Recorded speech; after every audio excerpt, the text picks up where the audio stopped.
con Oscar Zambrano Urdaneta.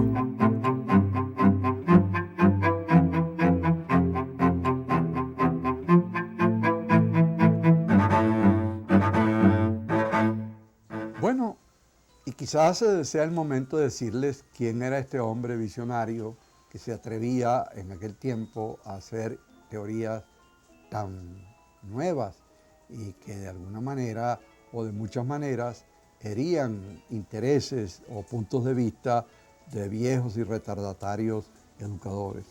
Este hombre era Cecilio Acosta, hijo de un matrimonio de labriegos, nacido él en San Diego de los Altos el 1 de febrero de 1818. Vino pues, se puede decir, de cuna muy pobre, de un nivel muy popular, y a los 10 años, en 1828, quedó huérfano de padre,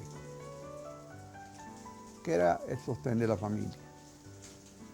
La viuda, doña Margarita Reverte de Acosta, decidió, muy sabiamente, trasladarse a Caracas con su familia en busca de horizontes más amplios para educar a sus hijos. En Caracas, Cecilio fue orientado hacia los estudios sacerdotales, y esto por varias razones, pero tal vez la más importante es que doña Margarita Reverte de Acosta era una dama muy piadosa, y la familia en general de Acosta era gente de mucho fervor religioso. Entonces Acosta ingresa en el seminario en 1831, recién llegado a Caracas. Ahí permanece hasta 1840. Se cuentan varias anécdotas fidedignas del lustre con el cual este joven seminarista daban ya nociones de su talento y de su capacidad de estudiar, pero con mucho empeño el latín, porque antes que se me pueda olvidar, debo decirles que entre las cualidades de Acosta es que fue un políglota, es decir, Acosta leía 4 o 5 idiomas contemporáneos, con seguridad: inglés, francés, alemán, italiano, portugués, pero también conocía, pero en forma perfecta, el latín. Del seminario se salió por voluntad propia en 1840.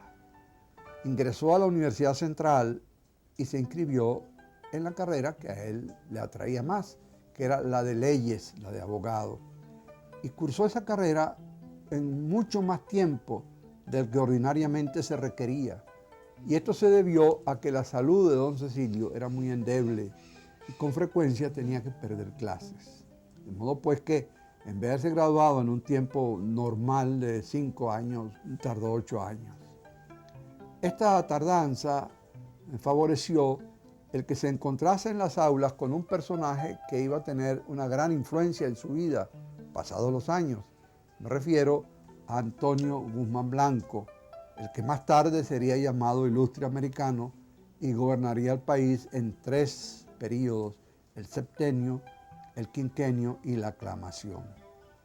Cuando Cecilio Acosta terminó su carrera, no tenía con qué pagar los costos del grado, que en ese tiempo existían. Entonces tuvo que obtener un certificado en el que se le declaraba pobre de notoriedad. Bueno, se gradúa de abogado y sale a la vida del ejercicio profesional.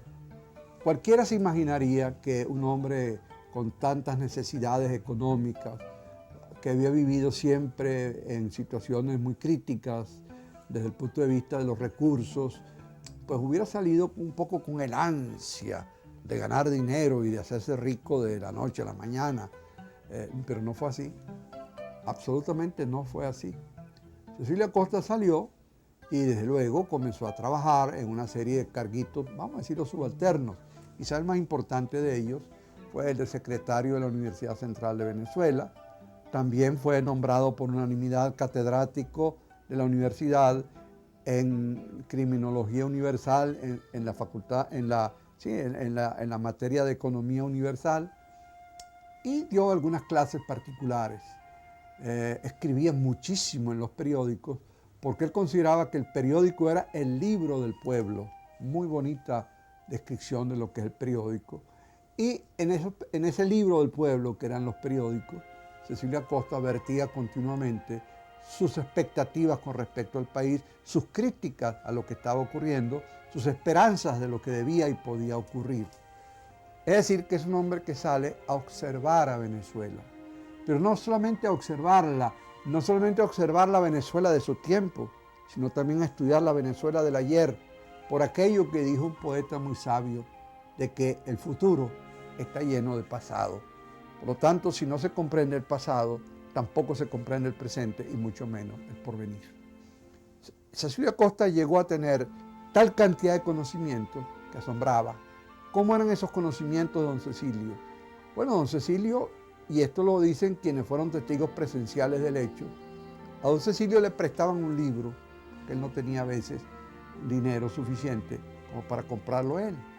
Él leía ese libro y lo grababa en su mente de una manera tan perfecta que cuando lo devolvía el libro se le quedaba a él interiorizado. Y él podía citar párrafos de ese libro, incluso páginas en donde estaban esos párrafos de memoria. Es decir, la naturaleza lo había dotado de una capacidad de memoria verdaderamente excepcional. Su hermano Pablo decía que cuando a él le hacían alguna consulta, él cerraba un poco los ojos, como pasando revista por su mente de del lugar donde estaba ubicada la respuesta a la pregunta o a la consulta que le estaban haciendo. Y en pocos momentos daba una respuesta exacta, perfecta. Es decir, era un hombre fuera de lo común. Tan fuera de lo común era que cuando murió, uno de los grandes de la América, uno de los grandes intelectuales, mártir de la independencia de su patria, el apóstol cubano José Martí, escribió tal vez la página más hermosa, más profunda que hasta el momento haya sido concebida en memoria de Cecilio Acosta. José Martí conoció a Cecilio Acosta en las postrimerías de su vida. Martí llegó a Caracas en 1881, unos meses antes de que falleciera Cecilio Acosta. Para el momento en que llegó José Martí a Caracas, Cecilio Acosta estaba muy mal visto por el gobierno de Guzmán Blanco. No solamente mal visto, lo cual hubiera sido pues, algo tolerable, sino sometido a un cerco de hambre por el ilustre americano. Guzmán, que había sido, como dije antes, compañero de aula de Acosta, le cobró un enorme odio. Y ustedes se preguntarán por qué. Bueno, porque Cecilio Acosta, cuando tenía que decir una verdad, no le importaba que le gustara o no le gustara al autócrata de turno. Y Guzmán confundía muchas veces, como han confundido muchos otros y siguen confundiendo, los términos de antagonista con los términos de adversario o enemigo político. Una cosa es ser enemigo o adversario de alguien y otra cosa es ser oponente, opositor a sus ideas. Pero Cecilio Acosta fue considerado enemigo del régimen de Guzmán Blanco. Y por haber escrito contra el padre de Guzmán Blanco, Antonio Leocadio Guzmán, en un acto de defensa propia, Guzmán sencillamente lo redujo a la miseria. Mientras Cecilio Acosta agonizaba, iban a visitarlo muy pocas personas que se atrevían a desafiar la ira de Guzmán. Entre ellos, algunos estudiantes universitarios y también algunos religiosos y algunos amigos de Cecilio Acosta. Él falleció el 8 de julio de 1881.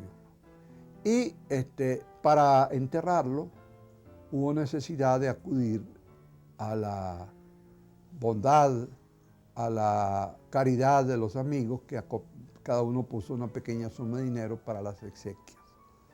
¿Y cómo es posible, se pregunta uno, que un hombre de aquella talla intelectual, de aquella sabiduría, de aquella pureza de alma, muriera en la mayor miseria? Bueno, esas son las cosas de nuestro país que todos quisiéramos que nunca más se volvieran a repetir.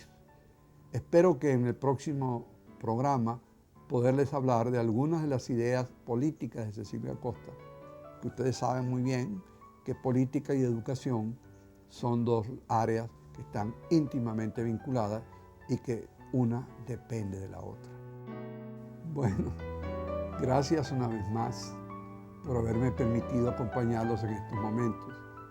Y será muy grato para mí encontrarme con ustedes la próxima vez. Valores con Oscar Zambrano Urdaneta.